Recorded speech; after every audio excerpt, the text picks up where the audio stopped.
পিতামাতা দুইজন অজ্ঞান, কোনো খবর নাই। আমেরিকার গুয়ান্তানামো জেলখানা, হাতের নখ সব উঠিয়ে আঙ্গুল ছেঁচে দেওয়া হয়েছে, পা ছেঁচে দেওয়া হয়েছে, থেতলে দেওয়া হয়েছে তার সব। 4 মাস পরে সে ফোন করেছে মাকে। মা গলা শুনেই বলছে, বাবা কেমন আছো? বিদেশে বিরাজ্য যার পুত্র মারা যায়, পশু পাখি না জানিতে আগে জানে মায়। ইন্টারনেটের একটা যোগাযোগ মায়ের সাথে আছে না নাই?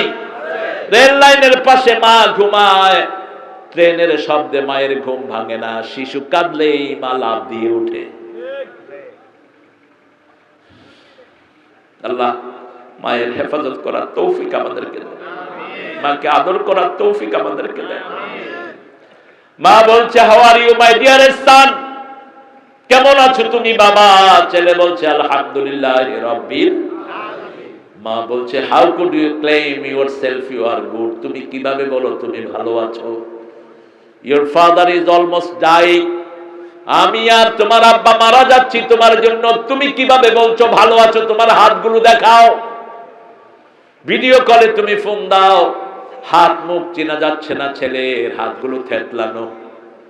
ছেলেকে জিজ্ঞেস করছে, তুমি কিভাবে বলছো তুমি ভালো আছো?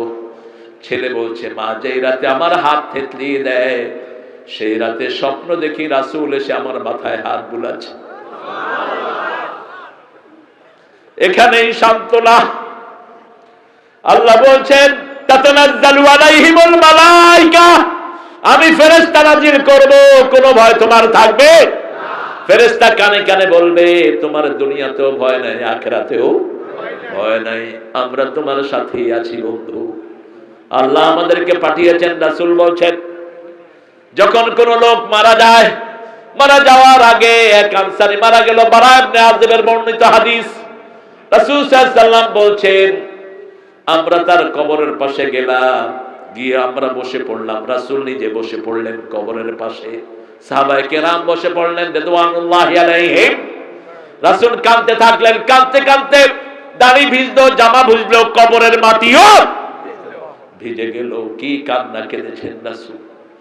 রাসূল বলছেন, ও আমার সাথীরা, তোমরা সবাই এই কবরে যেতে হবে, তবে শুনো, যারা নেককার তাদের জন্য জান্নাত থেকে রেশমি রুমাল নিয়ে ফেরেশতা নাজিল হয়। মাদ্দা বাসারিহি, যদ্দূর তার দৃষ্টি যায়, অদ্দূরের ভিতরে ফেরেশতা 2 লাইন ধরে বসে। আবার মৃত্যুর 15-20 দিন আগে আল্লাহ তাকে সুসংবাদ দিয়ে দেয়, তোমার জন্য জান্নাতের সুসংবাদ।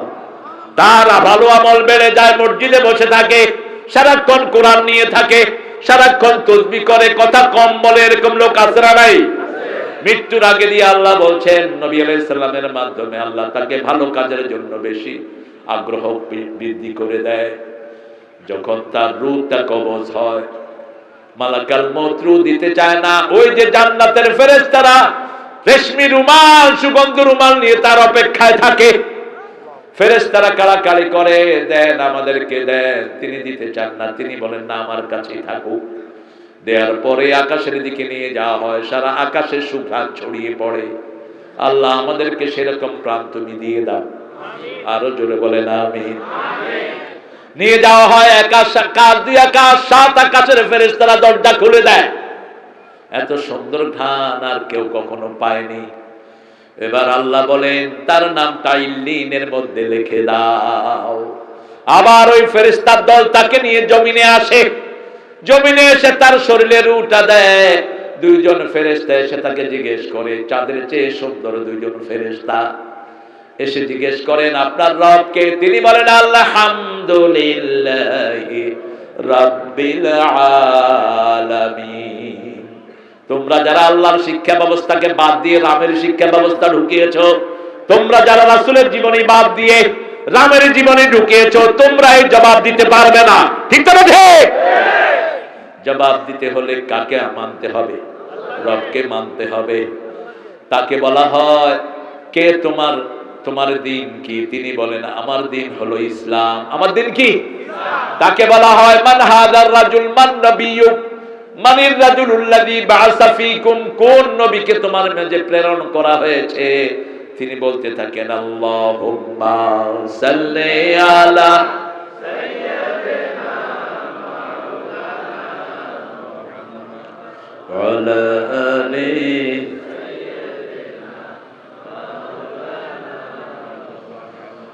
এর মধ্যে আরেকটা ঘটনা মুসলিম শরীফের বর্ণনা এসেছে, কবরে যখন তাকে রূহ দেয়া হয়, একটা ফুটফুটে ছেলে তার কবরে থাকে, দেখতে অত্যন্ত সুন্দর। মুর্দা বলে মানান, তুমি কে?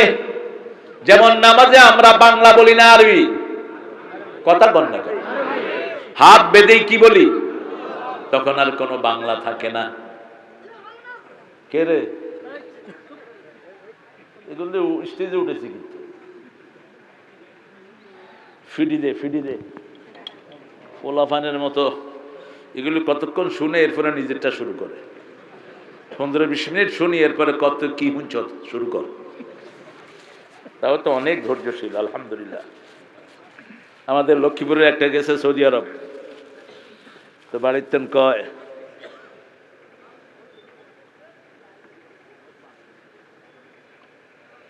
হ্যাঁ মাশাআল্লাহ, আমার মোল্লা বাড়ির আপারা এসেছেন, আল্লাহ কবুল করুক। আমার চারিদিকে আমার আত্মীয় স্বজন, আল্লাহ আপনাদেরকে আপনি মাফ করে দেন। আরে আপনার আপারা আগে মাফ হবে, বলেন আমিন। এই সেলাই রেহমি, এটাকে মাথায় রাখবেন। রক্ত সম্পর্ক যারা ছিন্ন করে তারা জাহান্নামী। তারা কোথায়? জাহান্নামী। তায়েফের ময়দানে রাসূল সবচেয়ে বেশি গনিমত পেলেন, হাজার হাজার উট, হাজার হাজার দুম্বা ছাগল পেলেন, মনে মনে স্বর্ণ পেলেন।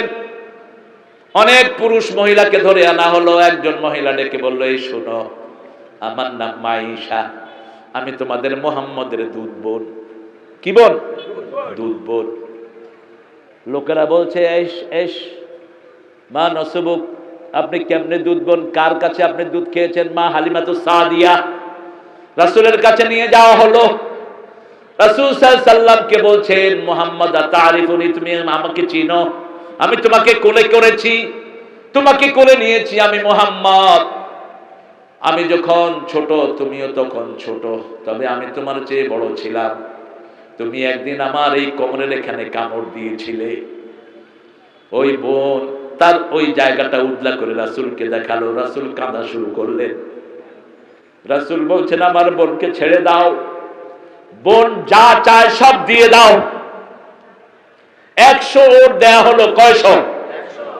বোন পড়ে নিলেন, লা ইলাহা ইল্লাল্লাহু মুহাম্মাদুর রাসূলুল্লাহ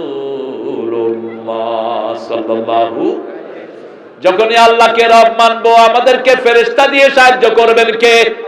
ভয় শূন্য করে দিবেন কে? জান্নাত দান করবেন কে? আল্লাহ বলছেন, ওর কবরে জান্নাতের বিছনা বিছিয়ে দাও। দুনিয়ার এই পচা কাপড় খুলে ফেলো, জান্নাতের পোশাক তার গায়ে দিয়ে দাও, জান্নাতের বিছনা তার কবরে বিছিয়ে দাও। ইফতাহ লাহু বাবাম মিনাল জান্নাতি ইয়া আরহামার, জান্নাতের সাথে তার দরজা খুলে দাও। মুর্দা যত দূর তাকাবে তত দূর কবর প্রশস্ত হয়ে যাবে। আল্লাহ আমাদের সবাইকে ওই নসিব আপনি দান করে দেন। আরো জোরে বলেন আমিন। ওই যে সুন্দর ছেলেটা দেখবে, ওই সুন্দর ছেলেকে জিজ্ঞেস করবে, মান আন, তুমি কে?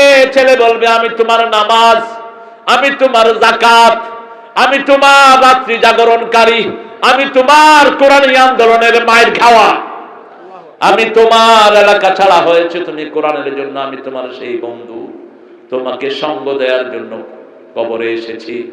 অন্যদিকে রাসূল বলছেন, যারা আল্লাহকে রব মানে নাই, রবের আন্দোলন করে নাই, রবের জন্য কোরবানি করে নাই, 5 ওয়াক্ত নামাজ ঠিক মতো পড়ে নাই, এরকম লোক আমাদের দেশে বেশি না কম?